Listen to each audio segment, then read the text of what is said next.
Hi, welcome to my podcast called Beyond the System. My name's Kendall, and this is my capstone here to talk about the experiences through foster care and how the foster youth have overcame their challenges and succeeded. So, would you like to introduce yourself to my first guest? Hi, my name is Shyasia. I'm a senior here at HMCCA. Yeah. Great. Hi, Shyasia. So I have a couple questions for you today to, figure out like what you went through, your experience in the system, and how that helped you better yourself. All right. So my first question to you is, what has your experience in foster care been like overall? Overall, for me, overall, my experience it wasn't as, bad. They weren't bad people. It was more of an emotional toll on you, to be, taken from your family and have to live with strangers you never met. You don't know anything about them. You're supposed to automatically trust these people you now live with. It just took an emotional toll on me and definitely changed who I am as a person. Did you have any people to help you get through those emotions?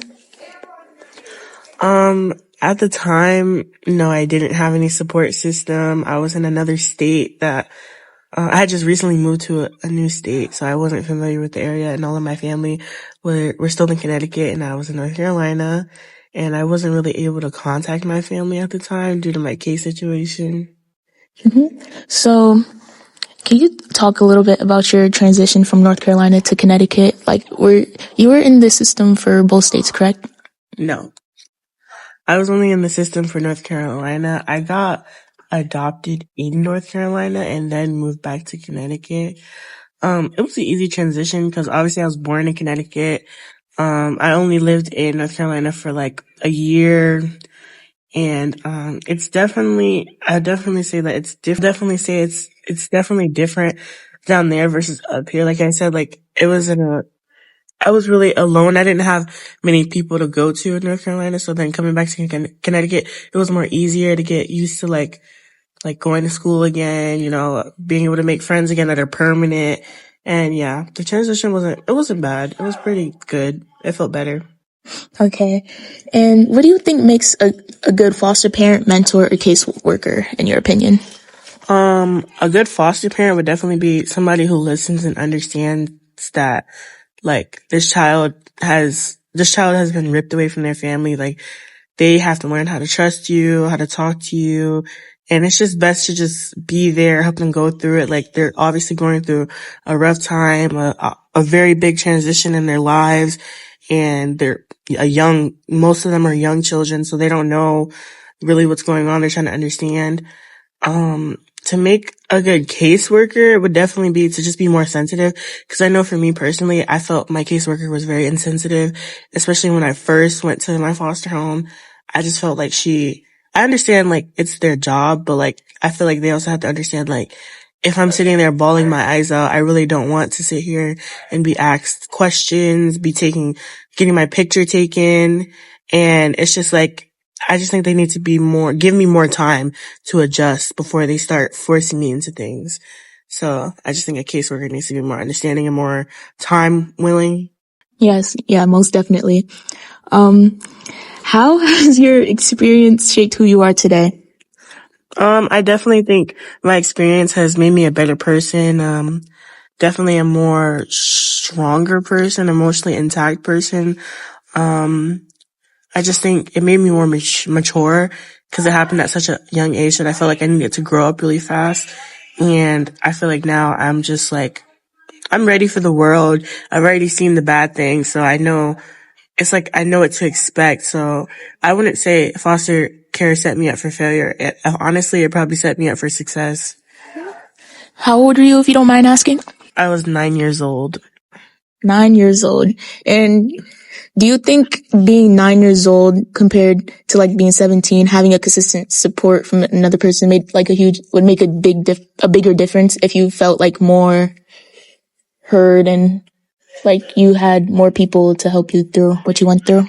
I definitely think having a better support system at such a young age would be better because again, you're young, your emotions, you don't really know how to feel correctly or right because you're still going through the motion of being a kid. So yeah, definitely having a support system, especially when you're younger and you don't know exactly what's going on, would definitely help make things better. Mm-hmm. And when you were in North Carolina, because you were 9, right? Yeah, Were you in school? I was in school. Can you talk about that? For me, it was an interesting time. Like, I liked the school I was going to in North Carolina. Um, besides the obvious besides the obvious factors of like a little blatant racism because it was North Carolina and the South. But, other than that, I liked, once I transitioned into the foster care system, Mm-hmm. I was still going to school with the kids I previously lived with. Mm-hmm. So it was more of an awkward situation that like, hey, I'm not going home with the people I usually go home with. I'm going home to strangers. So it was definitely an interesting and odd experience. Would you say you had the most educational support you could have had when you were in North Carolina compared to Connecticut, like now? I definitely think educational wise, probably it's better. They're more focused on the individual student and not groups of students. So they're definitely making sure you're learning and understanding more. So my question for you is, what advice would you give to other foster youth who might be in the system that are listening to this? I definitely would say try to make the best of your situation. I understand it's hard and you're going through a lot, but the last thing you want to do is make this a villain origin story. You don't want this to be the start of a bad trail. If anything, you want to make this like, I came from a hard situation and made it better for myself, because you want to be the best person you can. And this is just a setback. Like, you're going to get back up there. You're going to get older. You're going to do your own things. You're going to move on from this. You're going to be better. You just have to stick it through, get through it. And yeah, just be patient. Yeah. Do you think the government is doing everything that they can to help the other foster youth who are in the system to succeed or overcome the challenges like you have? That's a yes, like a 50-50. I say yeah. Obviously they give you the best resources they can, at least what it seems like, but I think that in terms of where a child is placed, could definitely be a little better, because again, some foster children are abused mentally, emotionally, and they do tell, or like the people who go to check out the homes aren't paying attention as much because they just want a place for this child to go. And I understand having a place for a child to go, but if the place is not safe physically or emotionally or mentally at all, then I feel like the government should know, like, hey, this is not it's not a good fit for a child, no matter if it's just a place to stay or not. Definitely, definitely. So my final question to you is, do you just think that overall foster care system just needs to focus on educational, emotional, and mental health, and that the kids will overall succeed and have a better understanding and helping them succeed in their adulthood? Absolutely. Support in all of those aspects is very crucial for a child to, again, like, be better and get through what they're going through. Any support at all from the system would really help a child who's in the system. All right. Thank you, Shyasia, for sharing your story. It's been a pleasure interviewing you, my Capstone. Of course. All right, welcome back to part 2 of Beyond the System. In this part of the podcast, I'm going to talk to one of my good friends, Reggie. He's going to share his story from his transition out of foster youth and into his adulthood. All right, so my first question for you today, Reggie, is can you tell me a little about your experience in foster care and what uh like aging out was like for you? Um, so my experience with foster care, it was unpredictable at first, I would say.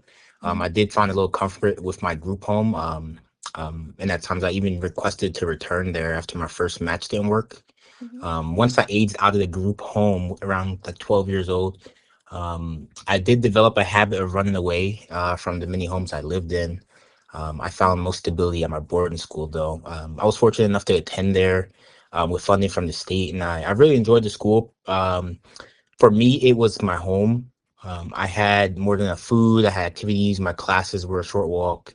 I had Mhm. easy access to my friends, which was important because I wasn't able to form proper relationships when moving between foster homes. So that gave me peace of mind, knowing that um, my friends were going to be around for most of the year, pretty much. Mhm. Um, And I enjoyed the consistency at the school. Transition out of foster care during my freshman year of college. It granted me true autonomy over my life. Boarding school prepared me to live on my own, and I was excited to see the life I can make for myself. Yeah.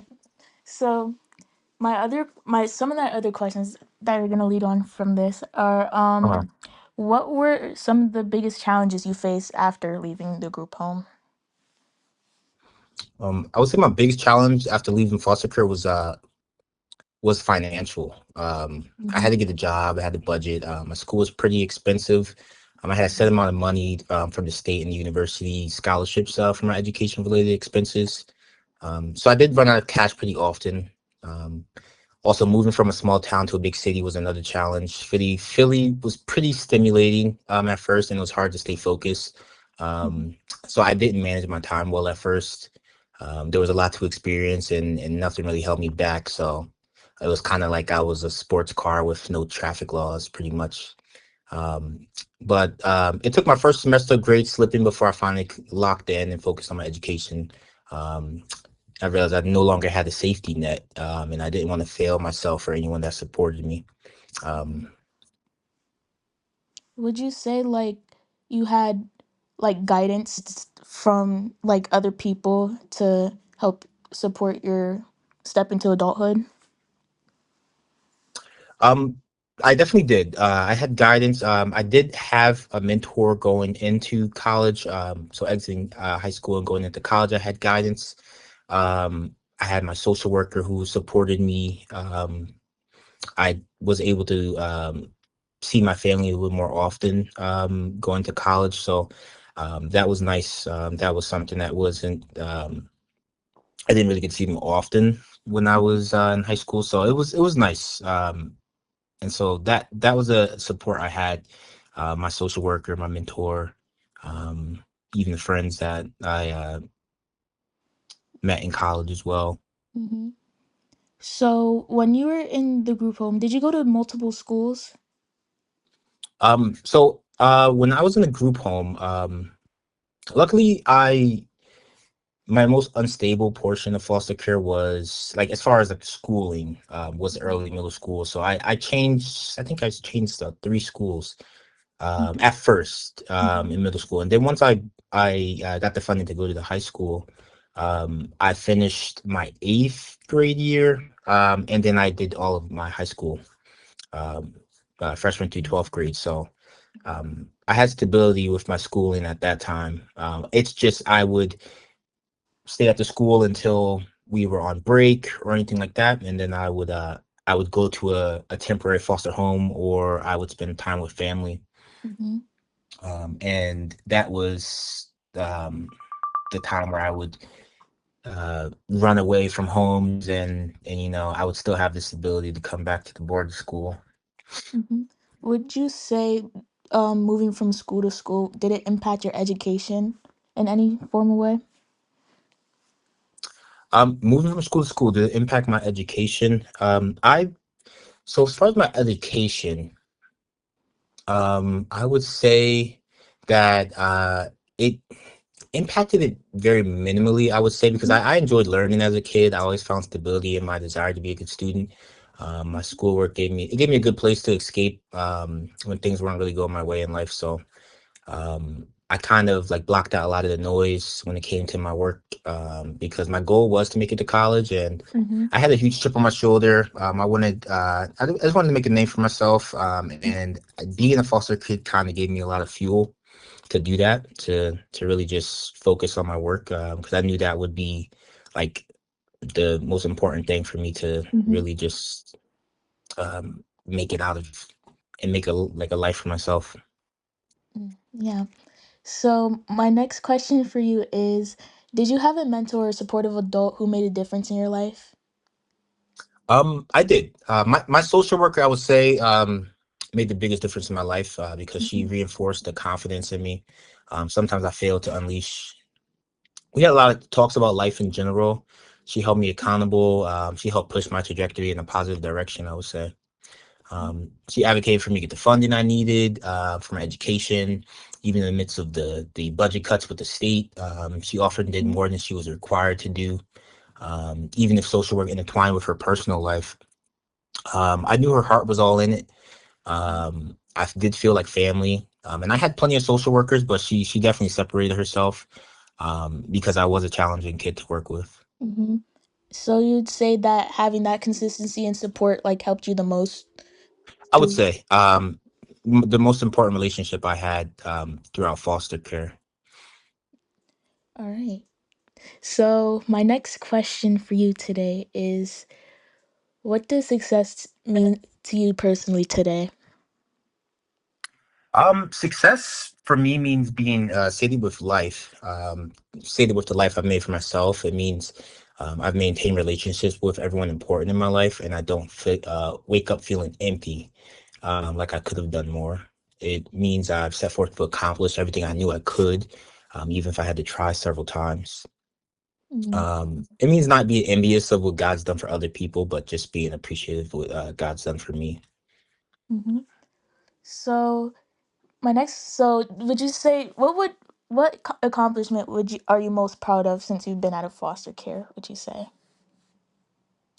Um, the accomplishment I'm most proud of, there are a couple things I feel strongly about accomplishing since progression through foster care.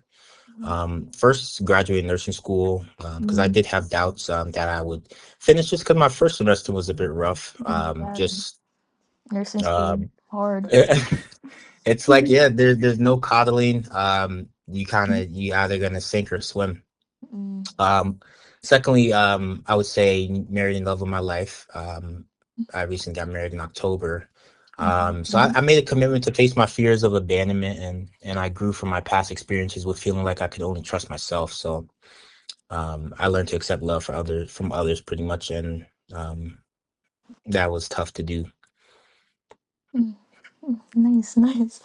All right, so my next question to you is, what do you think is like a big misconception or like what people most misunderstand about foster care or just in general?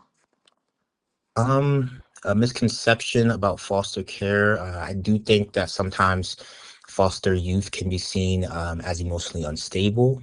Mm-hmm. Um, or sometimes people might assume just because the kids in foster care that their parents could be terrible people. Mm-hmm.